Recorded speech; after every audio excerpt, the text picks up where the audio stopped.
Doctor Rekha Bhadauria, assistant professor, government PG college Jhalawar.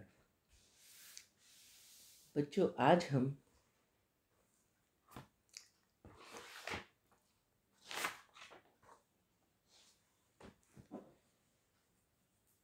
जो हमारा paper है सामाजिक समस्याएं, तो उन समस्याओं में से हमारी एक समस्या है पर्यावरण प्रदूषण, जो आज हमारे जीवन को बहुत ही ज़्यादा प्रभावित कर रही है, जिसके कारण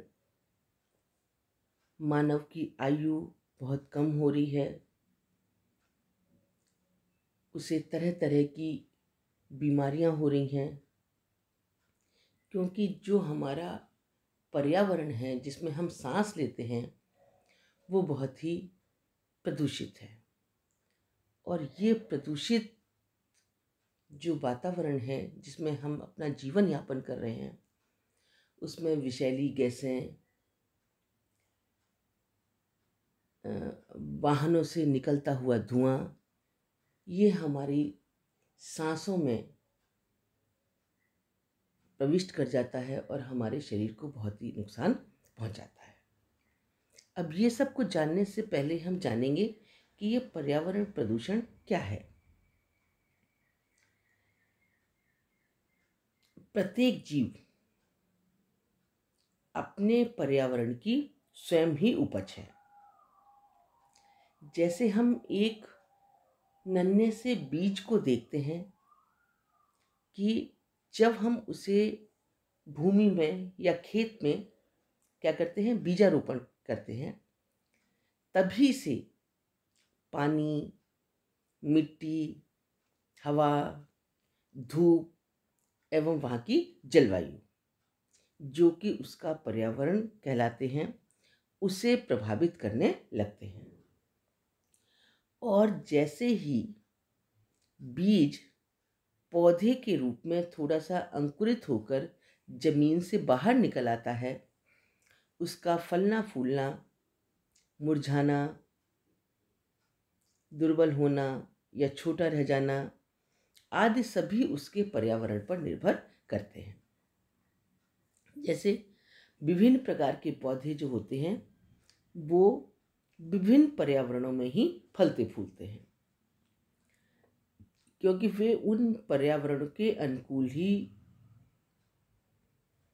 पर्यावरण से अपने का अनुकूलन कर चुके होते हैं। और पौधों की भांति ही हम जीव जो प्राणी हैं वो भी पूरी तरह से पर्यावरण पर निर्भर होते हैं। मानव तो फिर भी अपने आप को पर्यावरण के अनुकूल ढालने की कोशिश करता है और ढाल लेता है, किंतु जो पशु जगत तो पर्यावरण पर पूरी तरह से निर्भर है। जीवन और पर्यावरण दोनों का बहुत ही गहरा संबंध है,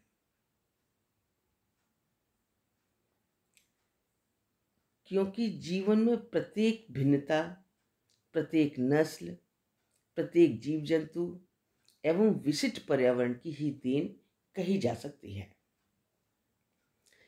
कोई भी जीवित प्राणी है, उसके परिवर्तन में पर्यावरण के प्रभाव का थोड़ा बहुत अंश तो जरूर ही मौजूद होता है, क्योंकि प्राणी के चारों ओर जो कुछ भी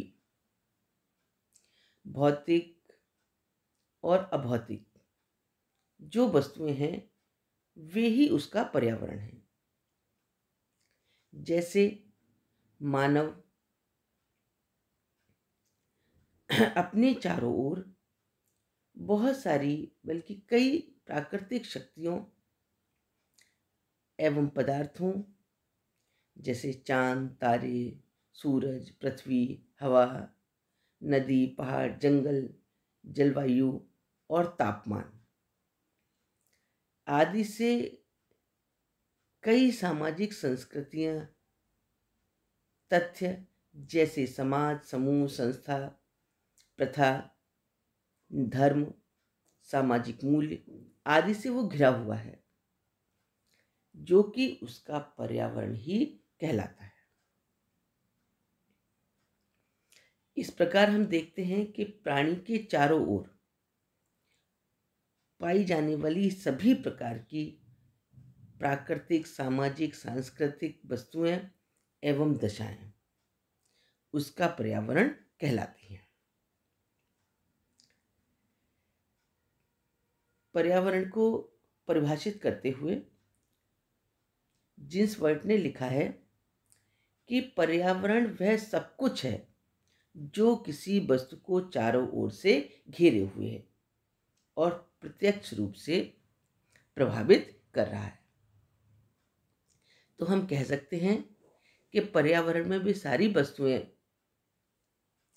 भौतिक, अभौतिक, प्राकृतिक एवं मानव निर्मित वस्तुएं सम्मिलित हैं, जो प्राणी को चारों ओर से घेरे रहती हैं और उसे प्रभावित करती हैं।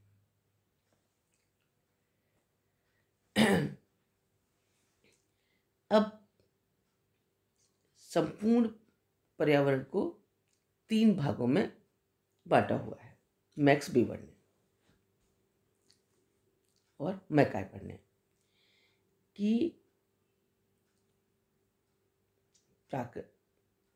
लेकिन हम यहाँ पर जो लैंडिस ने 3 भागों में स्पष्ट रूप से बांटा हुआ है उसकी बात करते हैं कि सबसे पहला है प्राकृतिक पर्यावरण।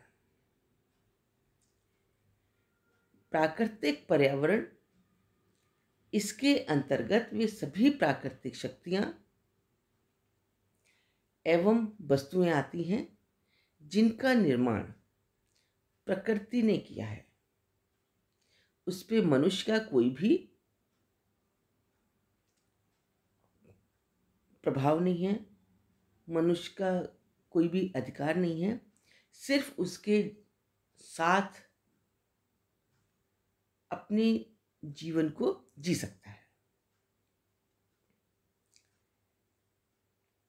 जैसे भूमि, तारे, सूर्य, चंद्र, नदी, पहाड़, समुद्र, जलवायु, पेड़ पौधे, पशु जगत, भूकंप, बाढ़ आदि से सभी मानव एवं समाज को प्रभावित करते हैं। ये हमारे सारे जीवन को किसी न किसी रूप में प्रभावित करते हैं। जैसे भूमि जिस पर हम रहते हैं, खाने के लिए अन्न उपजाते हैं, रहने के लिए मकान बनाते हैं, लेकिन इन सब के बावजूद भी वहाँ की जलवायु हमें क्या करती है? प्रभावित करती है। तारे, समुद्र, पेड़ पौधे, पशु जगत, बाढ़ आ जाती है, भूकंप आ जाता है, जिससे बहुत ही मानव वृष्टि हो जाती है, नुकसान होता है। तो ये सब जो है प्राकृतिक पर्यावरण है, जिससे जब मनुष्य उससे ज़्यादा छेड़छाड़ करता है तो ये मनुष्य को उतनी ही ज़्यादा प्रभावित करते हैं। दूसरा है सामाजिक पर्यावरण। इसके अंतर्गत हम मानवीय संबंधों से निर्मित, जो मनुष्य ने अपने आप जिनका निर्माण किया है, उनकी बात करते हैं।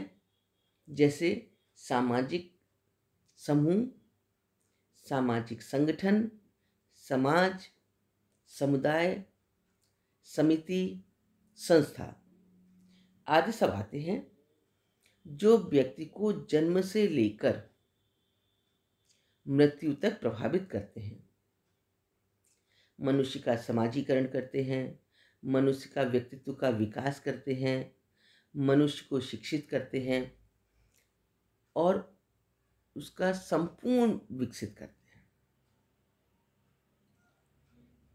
और उसे समाजीकरण करके संस्कृति का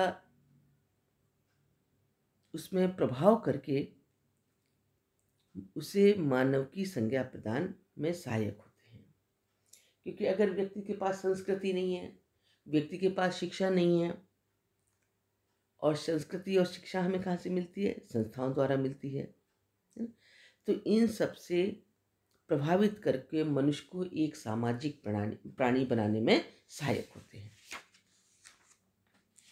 तीसरा है सांस्कृतिक पर्यावरण।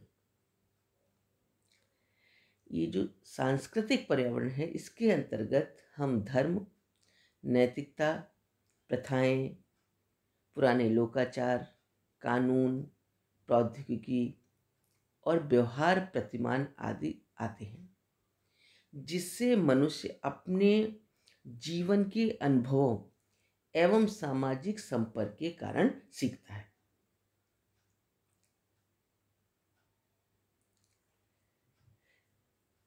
और उसके अनुरूप अपने को ढालने का प्रयास करता है।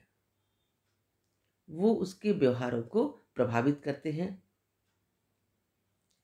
संपूर्ण पर्यावरण को इन 3 भागों में हम उपयुक्त